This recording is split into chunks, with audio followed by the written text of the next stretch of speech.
Aceste incidente se produc îngrijorător de aproape de frontiera României. Și scufundarea navei amiral a flotei ruse, crucișătorul Moskva, și incidentul acesta cu drona americană, evident arată o continuitate a agresivității Rusiei în proximitatea frontierelor noastre și ale NATO. Ce măsuri, să spunem, imediate putem să luăm pentru a preveni apariția unor astfel de incidente serioase cu Rusia? Situația este așa cum ați prezentat-o, faptul că Marea Neagră este parte a zonei de operații întrunite în conflictul pe care Rusia îl poartă împotriva Ucrainei. Ceea ce am făcut și facem și trebuie să facem imediat este să ne dezvoltăm propriile capabilități. 2. Să cunoaștem foarte bine situația. Și domnul amiral a menționat misiunile de cercetare și recunoaștere pe care Alianța și partenerii noștri strategici le desfășoară în Marea Neagră. Este ceea ce noi numim un ochi, un unblinking eye deasupra Mării Negre. Noi avem propria misiune și propria operație în care supraveghem zona economică exclusivă și țărmul românesc. Există pericolul minelor. De asemenea, sprijinim la traficul navelor civile către porturile ucrainene la Dunăre. Știți că și ele sunt ținta acțiunilor de bruiaj din partea Federației Ruse, oricând se poate un incident acolo. Suntem atenți și la acest lucru, suntem atenți la tot ce se desfășoară în apele noastre teritoriale. Chairman Bauer, we saw many threats of using nuclear tactical weapons from Russia, from President Putin to all other officials. How do you assess this threat? And do you think that the Russians are capable to launch a nuclear attack even with tactical weapons? Well, first, we take every threat that comes from the Russian Federation very seriously. So the answer to that is yes. In their doctrine, they actually talk about the use of tactical nuclear weapons. So one has to assume that it is possible because they have written about it in their own doctrine. What we have not seen is any changes in their posture that force us to change our posture when it comes to nuclear weapons. And I think that is important. So in that sense, we hear a lot of rhetoric, but we haven't seen that type of change in the readiness of their nuclear forces that force us to do something on our nuclear weapons. So at the same time, yes, you take it serious. So every time they will talk about it, we will assess at that moment what it means and what we have to do. Domnule general, prepoziționarea armelor nucleare tactice din Rusia către Belarus a alimentat îngrijorarea că Rusia chiar este capabilă să folosească această amenințare și această armă în cazul în care se va vedea înfrântă militar pe câmpul de luptă în Ucraina. Dacă ucrainenii reușesc să-și elibereze țara, Rusia va acționa în disperare, considerând că ceea ce a invadat sunt teritoriile proprii și aplică doctrina militară, sunt teritoriile mele, chiar dacă le-am furat, folosesc arma nucleară. Cum evaluați această chestiune și această amenințare? Cred că domnul amiral Bauer a prezentat foarte bine situația așa cum se prezintă din perspectiva doctrinei, din perspectiva capabilităților de acțiune și din perspectiva acțiunilor desfășurate de Federația Rusă în acest moment. Nu aș intra eu în detalii să speculez ce va face Rusia într-un anumit scenariu sau într-o anumită situație. Admiral Bauer, what is your evaluation about Romania's military capability as a NATO ally?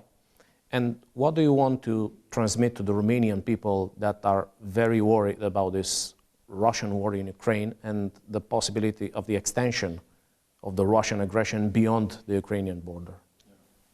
I think Romania is doing everything we can expect from an ally.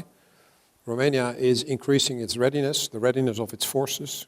Romania is investing seriously in its armed forces.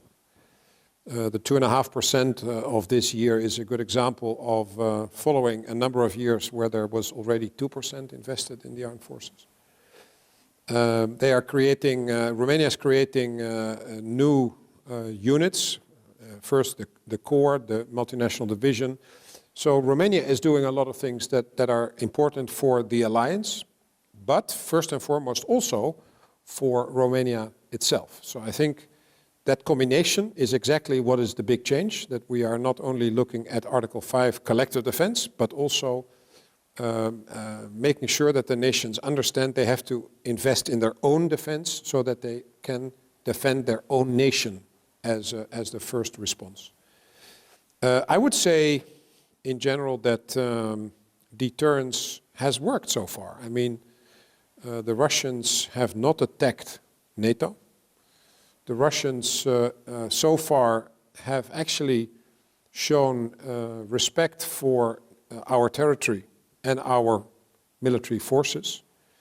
They have not been seeking confrontation with NATO. So all that is reassuring, I would say. And one of the reasons why Finland has become a member and Sweden is now still is in the process of becoming a member is the fact that if you are a member, you are part of this Article 5 and therefore you are very well protected. But at the same time, you have to invest yourself into your defense so that you can defend yourself as well. So that combination is what Romania is doing.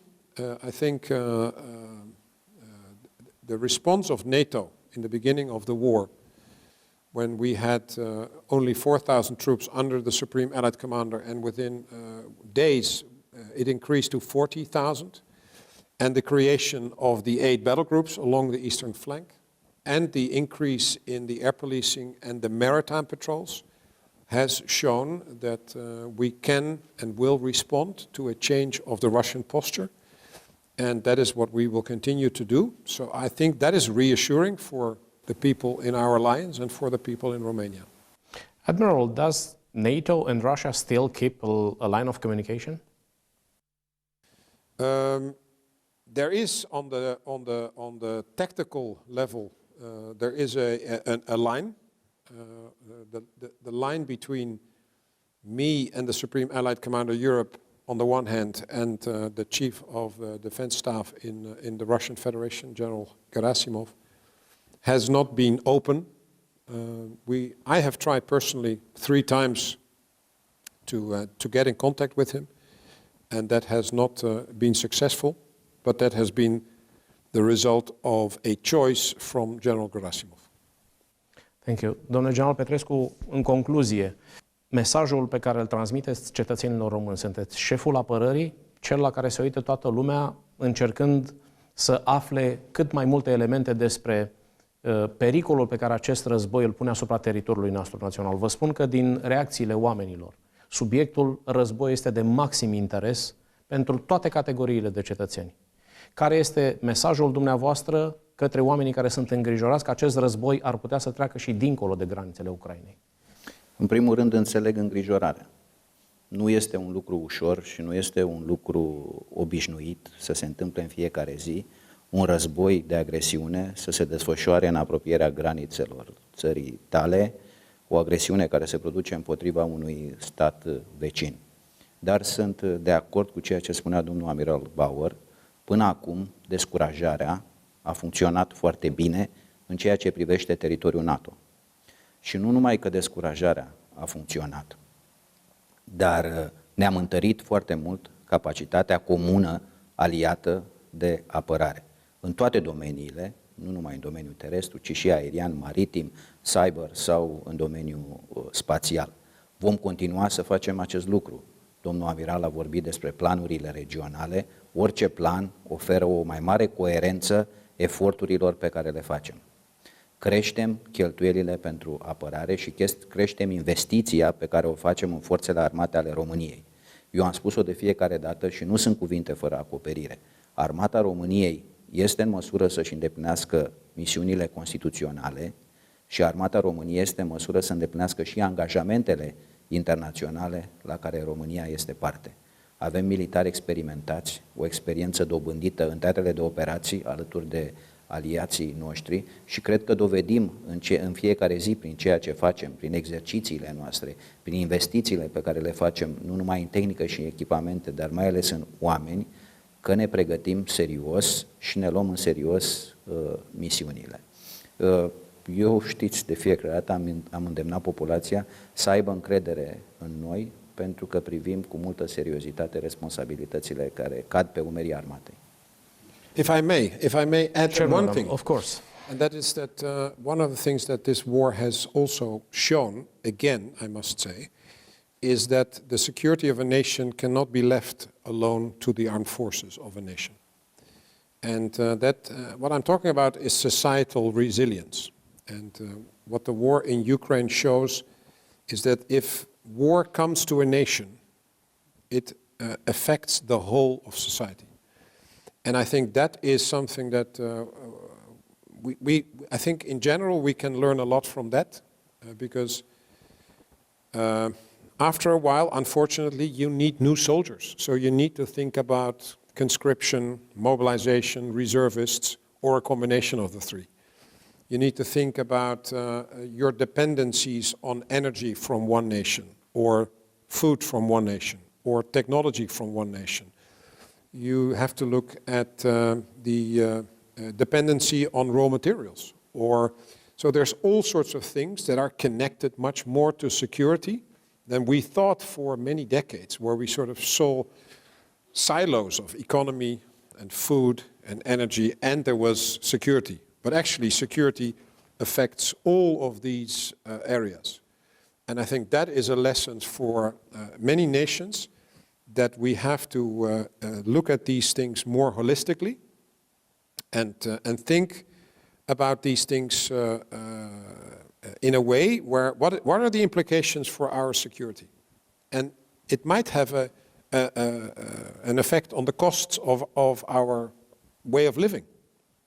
Because it is not enough to just look at the cheapest product, but you might also have to think about other issues. And therefore, this will have an impact for probably decades in our societies, not just the war itself.